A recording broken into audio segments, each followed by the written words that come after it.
next fitness program is a doozy. It's outrageous, and it's something that I've wanted to do for maybe 15 years. Been trying to find the right makeup of things. A few breakthroughs technologically that we've had over the course of the last year that made it available, made it happen. We will announce that at the January Super Saturday. So that's when we'll be at least announcing what that program is going to be. Then that way we can also have another round of qualification for the pilot group to participate in that program. Also at Coach Summit, we have two big announcements, and that is that there's a new nutrition product coming that we think is very substantial that you're going to really appreciate, and we will be announcing, we won't be actually going into it, but we'll be announcing our plans for our next international market at Summit. So if you're not going to be there, or if your team is not already planning to be there, get them to get a ticket so that they're a part of all that excitement and all those big announcements and training. But look, again, I want to finish this with what is our biggest opportunity right now. It is right now. People need to be helped right now. We have over 350,000 coaches they're still figuring out this business, 200,000 of them active, and we need to give them the confidence and the tactics to achieve Success Club so that we can go from this 20,000 or 22,000 or 25,000 enrollers per month and get that up to 50,000 a month. We can do that this month. If all of you in here get after it with your teams and train them, get them into starting Shift Shop Challenge groups, using a little more obsessed, using Lift 4, using Mesdamaz, just using Beachbody On Demand as a platform. Now, as you know, we don't ask you to do that just in a vacuum. We've been working over the course of the last year. Like one of my, we have objectives in a job. One of my top objectives is to expand and make it more predictable for us to be adding coaches who are actually getting traction with the business. That's why I did the special groups. That's why I did the 1x3x5 group. And that's why I do many of these coach calls and have so many individual calls as I'm driving in or leaving work. Because I'm literally, whenever I'm not on a call with somebody from the company, I'm on a call with a coach. And we have come up with something that we are now going to beta test. A very interesting and comprehensive system that makes it simple to follow the vital behaviors in a way that is measurable and trackable. But I'm not going to be the one that takes you through it. I'm actually going to let an expert walk you through that step by step. So please welcome to the stage the head of coach development and training, Kim Carver. Thanks, everybody.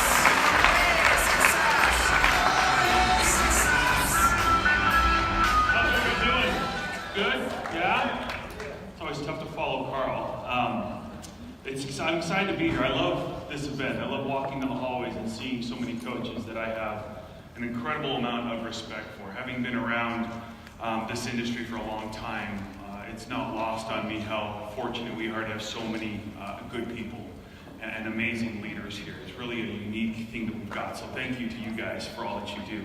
And we're really excited about the things we've got coming. I get the chance to talk to you today about this Success Club system.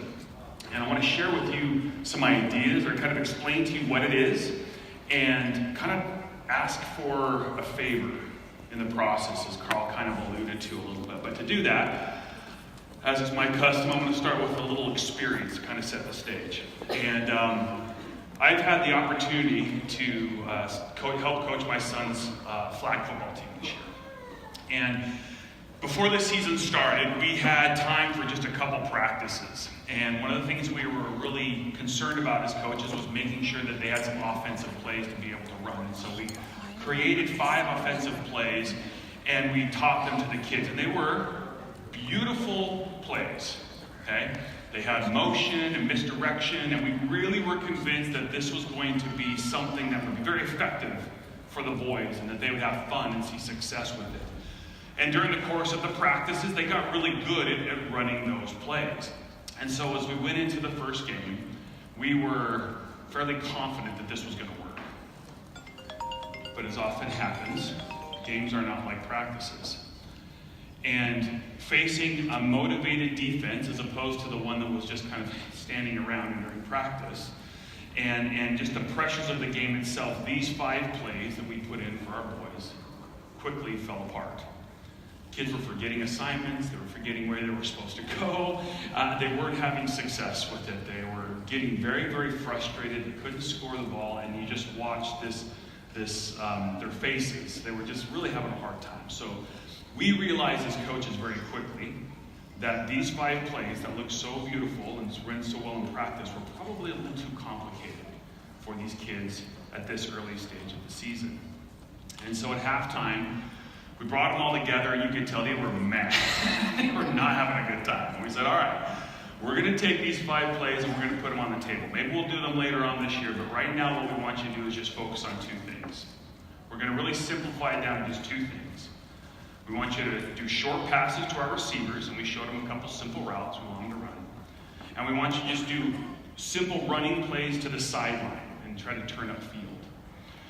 So armed with that simplification, we started the second half, and the first 2 possessions was a little rough as they kind of adjusted to this new approach, but because things were greatly simplified, they were able to execute and pick it up a little quicker, and by the 3rd and 4th possession, they were seeing success, they were able to score some touchdowns and having a much better time, a much better experience.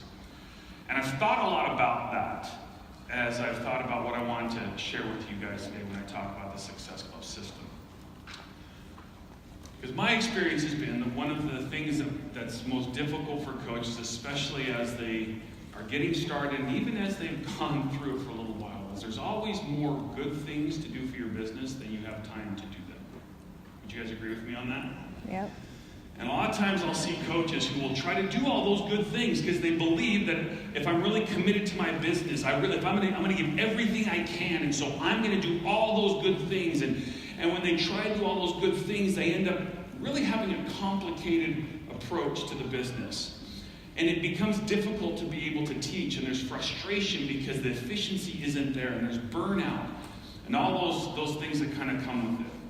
And so, as Carl mentioned, one of the things that's really been foremost on our mind this past year is really looking at discovering the best practices. Not just the good practices, because there's a lot of good practices, but what are the best practices? We looked at successful coaches to try to identify what those commonalities were, and our goal, as has been mentioned several times, was to have the most effective platform and training that would help any coach, but especially newer and experienced coaches, create predictable and rewarding results for themselves in their business. And so as we looked at these different things, we first looked at the vital behaviors. We wanted to make sure that those were still relevant, and because they occupy such a big part of who we are. And then based on that, what were the best practices? What were those common things that we saw that were helping coaches see success with the vital behaviors? And that's what's really informed the Success Club system. And the reason why we're bringing that to you today is because we want to introduce it to the network in the first quarter of next year. But before we do that, we want to have those of you that are willing to kind of road test it, to test it out for the next couple months between now and the end of the year. And I'm going to talk to you about how to do that in just a second.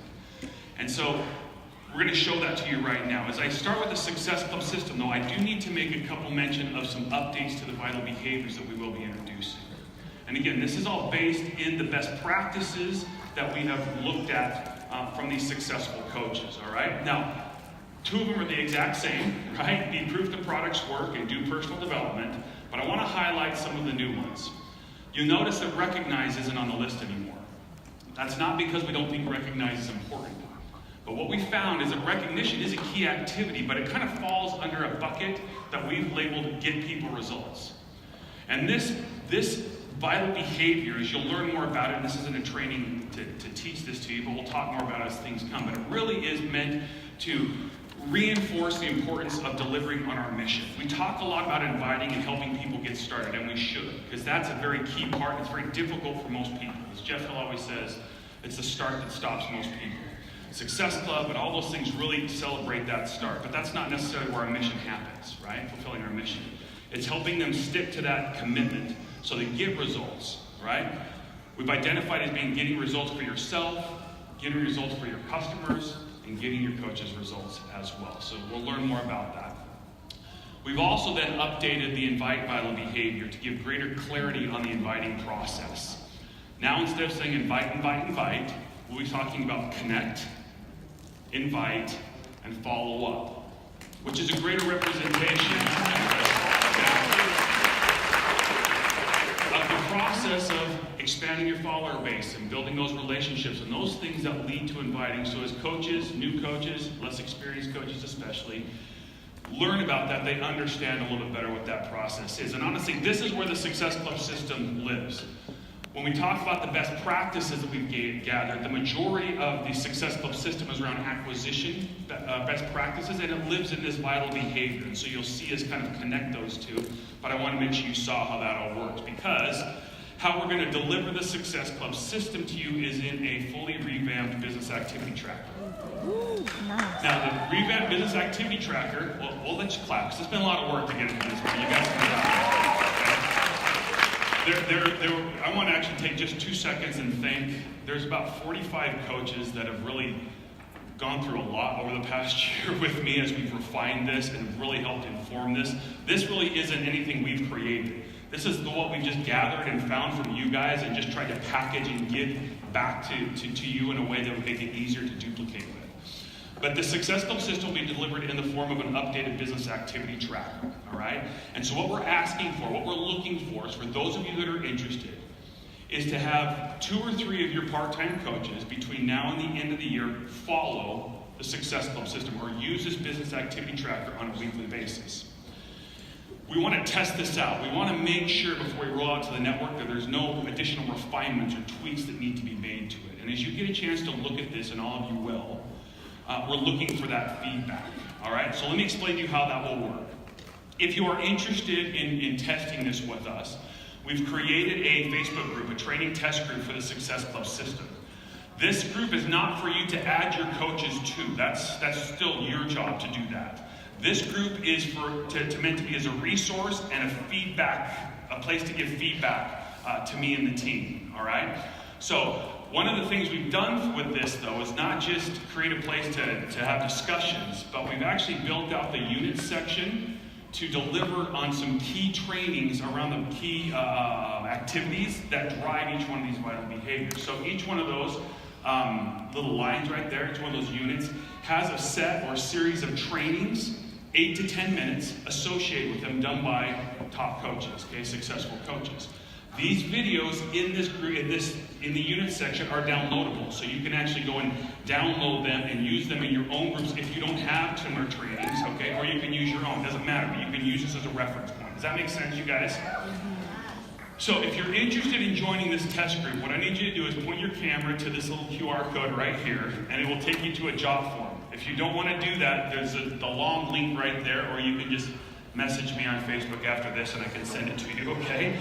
But there's a form you're going to fill out, and you're going to notice we're going to ask for some key pieces of information, like name, and I want to know the ID numbers of the coaches that you want to use the system with, because we're going to track what they're doing. We're going to track the results that they're getting to corroborate that along with the feedback that you're giving us, okay?